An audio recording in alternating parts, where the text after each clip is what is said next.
हरियाणा सरकार लगातार किसानों को प्रगतिशील बनाने को लेकर लगातार प्रयास कर रही है। सरकार का ये प्रयास है कि सभी किसान प्रगति करें और अपने परिवार को आर्थिक रूप से मजबूत बनाएं। इसी कड़ी में करनाल के किसान भी वर्तमान में अपरंपरागत खेती से बागवानी खेती की तरफ तेजी के साथ बढ़ रहे हैं। हरियाणा सरकार का ये मानना है कि प्रदेश का अन्नदाता किसान हर तरीके से सुदृढ़ होना चाहिए। ऐसे लेकर सरकार की तरफ से लगातार प्रयास किए जा रहे हैं। सरकार की तरफ से किसान को बागवानी खेती के लिए सब्सिडी देकर बढ़ावा भी दिया जा रहा है, तो वहीं ताकि प्रदेश का किसान ज्यादा से ज्यादा लाभ अर्जित कर सके और अपने आप को मजबूत बना सके। पिछले कई वर्षों से अपने कार्यकाल के दौरान मनोहर सरकार की तरफ से पिछले कई वर्षों में नई नई योजनाएं लागू कर प्रदेश के किसानों के जीवन को खुशहाल बनाने का एक भरसक प्रयास किया गया है। हरियाणा के किसान अब सामान्य खेती से आधुनिक खेती और बागवानी की तरफ बढ़ रहे हैं। किसानों को अब ये समझ आ चुका है कि सामान्य खेती में मुनाफा कम और लागत ज्यादा होती है, जबकि आधुनिक तरीके से खेती और बागवानी में आगे बढ़ते हुए लागत कम आती है और मुनाफा ज्यादा होता है। मनोहर सरकार ने कृषि क्षेत्र में विभिन्न तरह की योजनाएं लागू की हैं, जिनसे किसानों को सीधा लाभ हो रहा है। इसके अलावा कई फलों पर और सब्जियों पर सरकार की तरफ से सब्सिडी भी प्रदान की जा रही है। मनोहर सरकार का खेती के बारे में किसानों को प्रशिक्षण देने पर भी काफी फोकस है। किसान अब यह समझ चुके हैं कि आधुनिक खेती के जरिए कम लागत में पारंपरिक फसल से बहुत अधिक मुनाफा कमाया जा सकता है। कुछ किसान आधुनिक खेती से मोटा मुनाफा कमा रहे हैं। किसानों को यह समझ आ चुका है कि मनोहर सरकार की तरफ से जो कदम उठाए जा रहे हैं वो किसानों के हित में है। तो वही बात अगर हरियाणा के करनाल की करें तो जिला करनाल में तेजी के साथ बागवानी की तरफ किसान बढ़ते जा रहे हैं। किसान धान और गेहूं की खेती तो कर ही रहे हैं, लेकिन अब उन्हें लगता है कि बागवानी की तरफ भी एक कदम बढ़ाना चाहिए। तो हम आपको मिलवाते हैं करनाल की पूनम चीमा से, जो कि एक प्रगतिशील महिला किसान है। उन्होंने 2 एकड़ में 4000 से ज्यादा ड्रैगन फ्रूट के पौधे लगाए हैं और इसकी खेती शुरू की है। इनके पति कुछ साल पहले आर्मी से रिटायर हुए थे। इसके बाद अब पूनम ने ड्रैगन फ्रूट की खेती शुरू की है। पूनम का ये मानना है कि खेती में कुछ ऐसा किया जाए जिसमें पानी का बचाव हो और साथ ही साथ फसल की गुणवत्ता भी बनी रहे। इसी मकसद से उन्होंने ड्रैगन फ्रूट की खेती को चुना, जिसमें ड्रिप इरिगेशन के जरिए पानी की बचत भी हो जाती है और लागत भी कम आती है। नमस्कार, मैं पूनम चीमा, ग्राम समाना बाहू से। मेरे हस्बैंड 3 साल पहले आर्मी से एज ए कर्नल रिटायर हुए थे और जब हम लोग यहाँ आए हैं गांव में देखा तो सभी लोग एक ट्रेडिशनल फार्मिंग कर रहे थे, जिसमें कि फर्टिलाइजर्स, पेस्टिसाइड्स और पानी की बहुत ज़्यादा उसमें खपत थी। उसको देखते हुए हम लोगों ने सोचा कि चलो कुछ ऐसा किया जाए जिसमें पानी का बचाव भी हो और कुछ हट करके हो। इस वजह से हम लोगों ने 2 एकड़ में ड्रैगन फ्रूट लगाया है, जिसमें कि हम लोग ड्रिप के थ्रू पानी देते हैं। पानी की भी बहुत कम लागत है। अदरवाइज़ अगर कोई और खेती करते धान वगैरह तो उसमें तो लाखों लीटर पानी लग जाता है और इसमें मिनिमम पानी की रिक्वायरमेंट है। जितनी पौधे को ज़रूरत होती है उतना ही हम लोग 15 मिनट या 20 मिनट चलाते हैं। उसके बाद जब फ्रूटिंग टाइम है तब थोड़ा सा पानी ज़्यादा लगता है, अदरवाइज़ पानी बहुत कम ही लगता है इसमें। अगर देख रेख की बात की जाए, देख रेख किस प्रकार कर रहे हैं आप?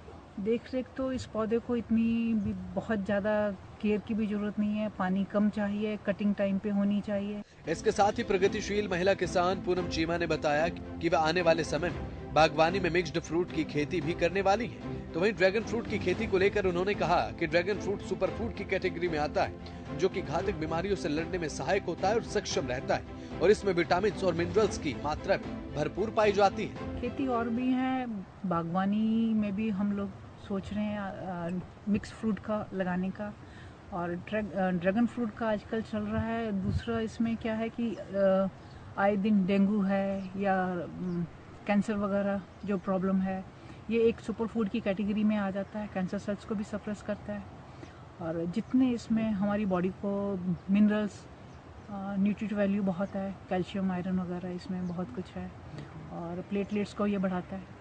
तो वहीं पूनम चीमा ने कहा कि एक पौधे से 4 से 5 फल अभी उन्हें मिल पा रहे हैं, जिसकी मात्रा आने वाले समय में और भी बढ़ने वाली है और अभी फिलहाल उन्हें 2 से 2.5 क्विंटल तक ड्रैगन फ्रूट की पैदावार मिल रही है, जिसकी मार्केट में भी अच्छी कीमत है। उन्होंने कहा कि उनका रुझान ऑर्गेनिक खेती की तरफ है, जिसमें वे पूरे तरीके से बायो प्रोडक्ट्स का प्रयोग करती हैं। उन्होंने कहा कि बागवानी में मेहनत भले ही करनी पड़े, लेकिन आने वाले समय में बागवानी की मांग बढ़ रही है और मार्केट भी अच्छा है। एक पौधे से कोई करीब 4-5 तो निकल ही रहे हैं। मार्केटिंग कहाँ करते हो आप? मार्केटिंग अभी तो इसमें हमारा इतना फ्रूट नहीं है कि मार्केट में भेजा जाए, पर फिर भी हम लोग कुरुक्षेत्र, करनाल, अंबाला, चंडीगढ़ मिल करके आए हैं कि अगर नेक्स्ट ईयर या ऑनवर्ड्स हमारा अगर फ्रूटिंग बढ़ती है तो मार्केट है या नहीं। मार्केट वैसे अभी कितना निकला है आपका? अभी हम लोग करीब करीब 2 क्विंटल के आसपास, 2-2.5 क्विंटल के आसपास निकल चुके हैं। हम लोग ऑर्गेनिक खेती में ही जा रहे हैं। सारा जितना हमारे बायो प्रोडक्ट्स यूज़ कर रहे हैं, काऊ डंग है, गोबर का खाद है, वर्मी कंपोस्ट है, जीवरस है, इस टाइप से जितने भी मतलब ऑर्गेनिक प्रोडक्ट्स जो हैं वो हम लोग यूज़ कर रहे हैं। किसान भाइयों को क्या कुछ कहना चाहेंगे? किसान भाइयों से मैं यही कहना चाहूँगी कि इसमें थोड़ी सी शुरुआत में लागत ज़्यादा है और पौधे भी केयर मांगते हैं। ये नहीं है कि लगा करके छोड़ दिया, डेली आपको देखने पड़ेंगे, मेहनत वाला काम है। पर आने वाले टाइम में मनोहर सरकार का खेती के बारे में किसानों को प्रशिक्षण देने पर काफी फोकस रहता है कि किसानों को किस तरीके से समझाया जाए कि क्या उनके लिए लाभकारी है, जिससे किसानों को सीधे तौर पर लाभ भी मिल रहा है। लाभार्थी किसान अब आधुनिक खेती के जरिए कम फसल में कम लागत लगाकर और ज्यादा पैसे कमा रहे हैं और ज्यादा मुनाफा अर्जित कर रहे हैं। कुछ किसान आधुनिक तरीके से खेती कर मोटा मुनाफा भी कमा रहे हैं।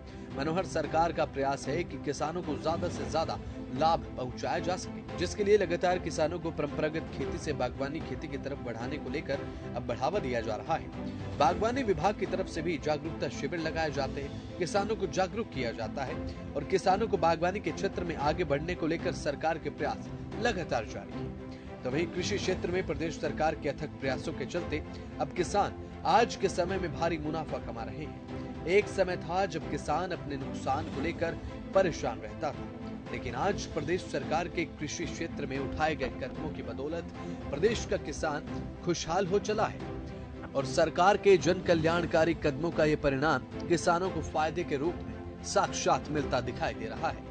किसानों को परंपरागत खेती से आधुनिक खेती और बागवानी की तरफ बढ़ाने के लिए मनोहर सरकार की तरफ से तमाम कदम उठाए जा रहे हैं, जिसमें से सब्सिडी देना एक महत्वपूर्ण कदम है।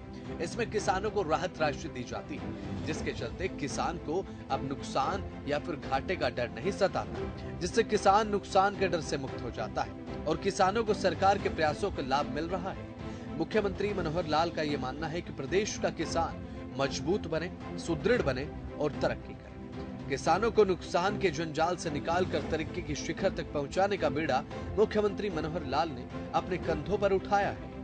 प्रदेश के किसान को आगे बढ़ाने के लिए जिस लक्ष्य के साथ मनोहर सरकार काम कर रही है, उसी लक्ष्य की बदौलत आज किसान तेजी के साथ खुद का विकास कर रहा है और सरकार के साथ चल रहा है। सरकार की योजनाएं किसानों के लिए वर्तमान में किसी वरदान से कम नहीं है और इन्हीं योजनाओं की बदौलत किसान ज्यादा से ज्यादा मुनाफा कमा रहा है। सरकार जैसे जैसे किसानों को खुशहाल बनाने के लक्ष्य की तरफ बढ़ती जा रही है, उसी प्रकार से प्रदेश का किसान खुशहाल बनता जा रहा है।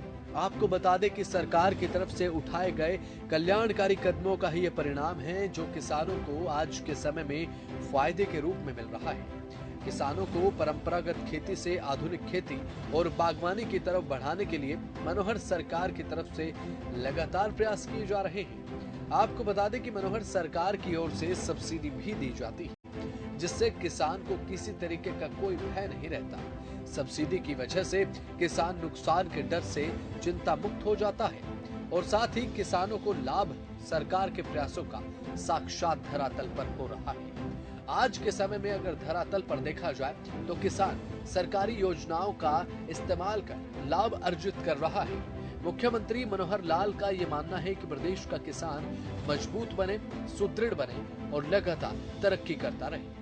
किसानों को नुकसान के जंजाल से निकालकर तरक्की के शिखर पर पहुंचाने का बीड़ा मुख्यमंत्री मनोहर लाल ने अपने कंधों पर उठाया है। इसी की बदौलत लगातार सरकार प्रयास करती जा रही है। प्रदेश के किसानों को आगे बढ़ाने के लिए जिस लक्ष्य के साथ मनोहर सरकार आगे बढ़ रही है, उसी लक्ष्य के साथ साथ किसान भी मजबूत बनता जा रहा है। सरकार जैसे जैसे किसानों को खुशहाल बनाने के लक्ष्य की तरफ बढ़ती जा रही है, उसी प्रकार से प्रदेश का किसान खुशहाल बनता जा रहा है। मनोहर सरकार की ये योजनाएं किसानों के लिए आज के समय में वरदान साबित हो रही है।